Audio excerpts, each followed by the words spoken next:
Alright, hello everybody, how y'all doing? Welcome again to another wonderful episode of TT's Dish It Out. This is where we get to enjoy amazing flavors from the motherland, of course Africa, if you was wondering. As we'll be eating, we'll be educating ourselves on areas that we're lacking and also talking about life. You know what I'm saying? So with that said, I am your host, Oyemichi. With me here today, my family / my guest eaters. Y'all go ahead and introduce yourself to the people. I'm Paletta.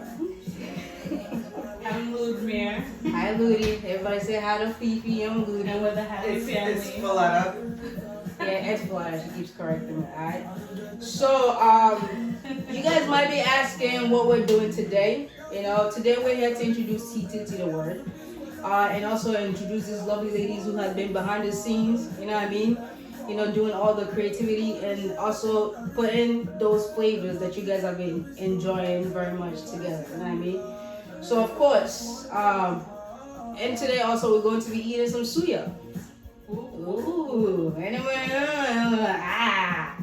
then we're going to be washing it down today with some wine, alright? What kind is this? So it's just white I wine. think it's white Moscato. Yeah, it's something basic. Something refreshing. Yeah, it's cool too, as you can see the It sweat. pairs with the suya. Oh, Yeah, I didn't even know that, girl. Don't play.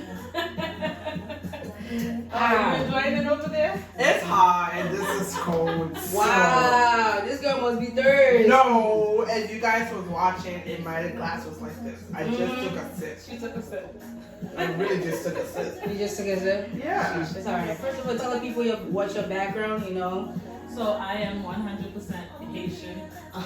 Like she said. I'm 100% Liberian. And then, of course, I'm 100% Nigerian. You already know. You know what I'm saying? 419. Yeah. We don't do none of that. We don't do none of that. Don't listen to nothing this girl says, alright? We are Christian loving, you know, gospel people. God-fearing women. I'm moving over so when You better bring this light up. and straight. I'm not next to you. God-fearing women. So guys, you know, we're gonna be diving into the Suya. Ludi, you wanna help me dress it? Sure. And then as we eat, we're just gonna talk a little bit about it. You So know what I first mean? we add the onions, the white onions. Okay. I think I like it with the purple onions. I feel like it'll give it more color. But maybe just for the color for you. Okay. So actually, But I don't really like onions, raw onions. Anyway. back home, we actually serve it with either or. And the color purple ones do make it look a lot bit more presentable. More presentable. Yes. Yeah. I wish we had police by ourselves. That's what I said. But she said you just pick up the stick. I mean, I wanted it to be a community kind of thing because, you know, we are a family. You know what I'm saying? Unless you want to clean up the mess after. Oh, she is. I am going to clean up a mess afterwards. And then this is our suya mix. Yes. So this Suya mix took 3 years to perfect. You know what I'm saying? How many days? 3 years. Oh, It 3 years. took 3 years to perfect. If you guys want this flavor, you already know where to go get it. Talkin Tummy, we're located in Providence. We do pop-ups. We also do catering to all events. You know what I mean? We here to bring some fun, livelihood to y'all.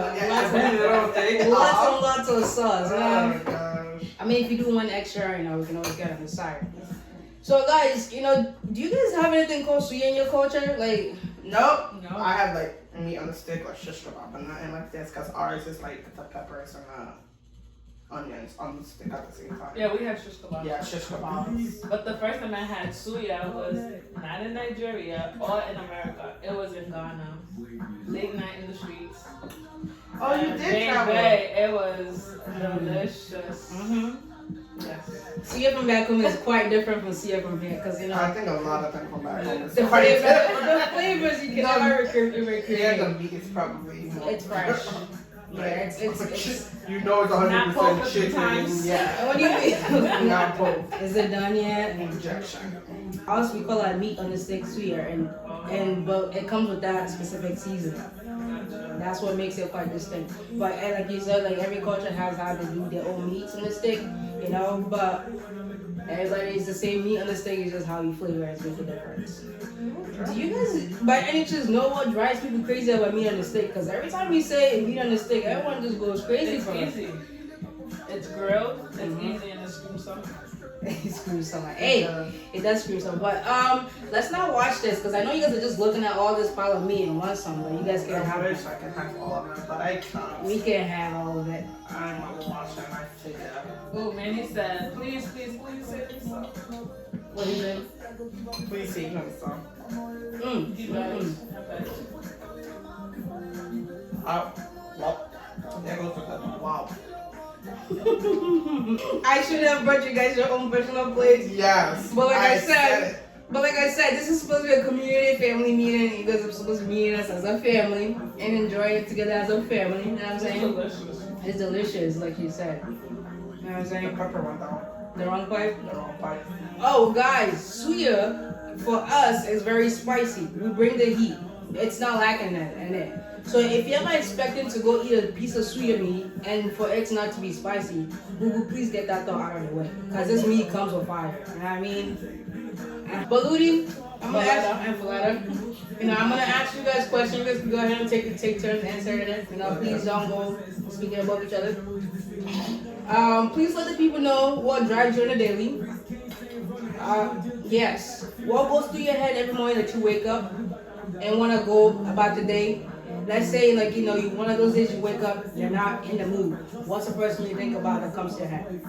Share with the people so other people can also relate to you when they're having difficulties getting up and moving about their day.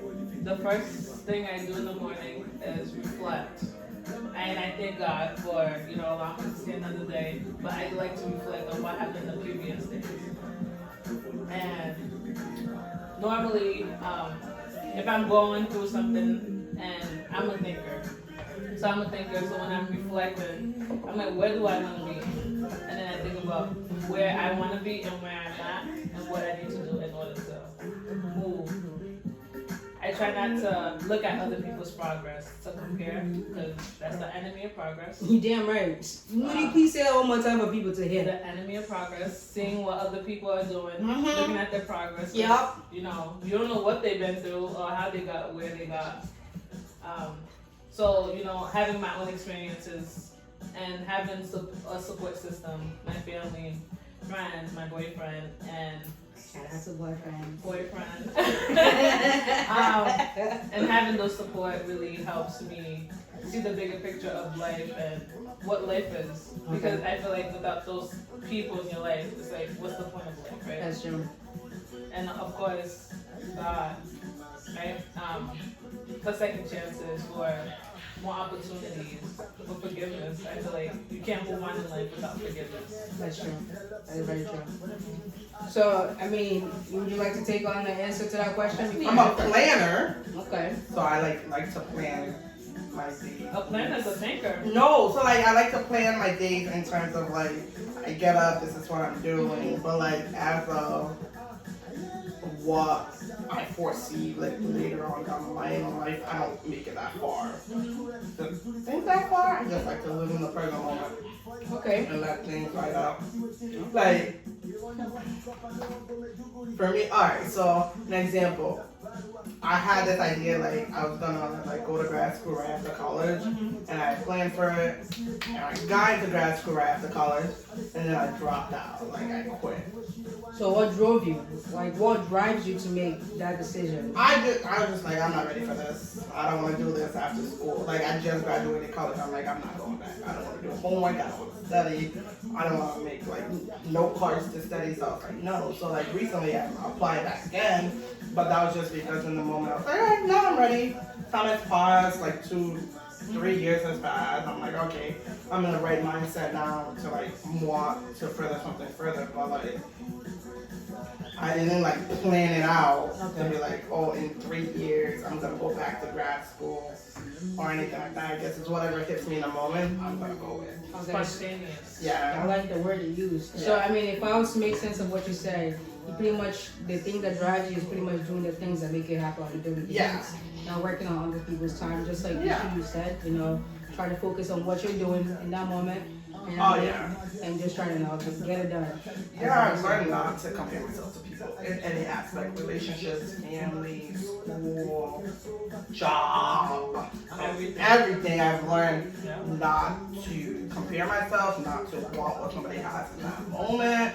it's not for me, it's not my time, it is what it is. Because that's just detrimental to your own process. And your mental health. And your mental health. Oh, baby. Like, imagine just being envious of what other people have, or like, you can't find it in your heart to just be happy for other people without comparing what you don't have. Like, I personally don't understand that. Mm-hmm. I mean, I would never want to be in other people's shoes. One, you don't know what they did to get there.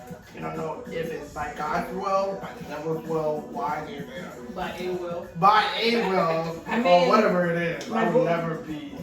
You would never do that? No, I would never be envious of how people got there. Yeah. I mean, my boy Jaco said you never want to be in someone else's shoe because you don't know what they're suffering. You know what I mean? Yeah. So even it's not even coming from my word, my mouth. Even people that's older have said this shit. You know what I mean?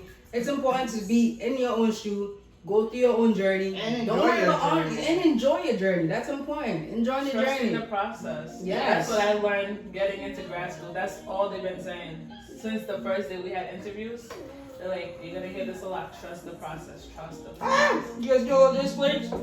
Yeah. That's all that Suya does. This is guys. why you should have had personal care. I should have personal place for everybody. That's what I need. All the tissues. Tissues. But That's like okay. learning to trust the process because your process is important. Yeah.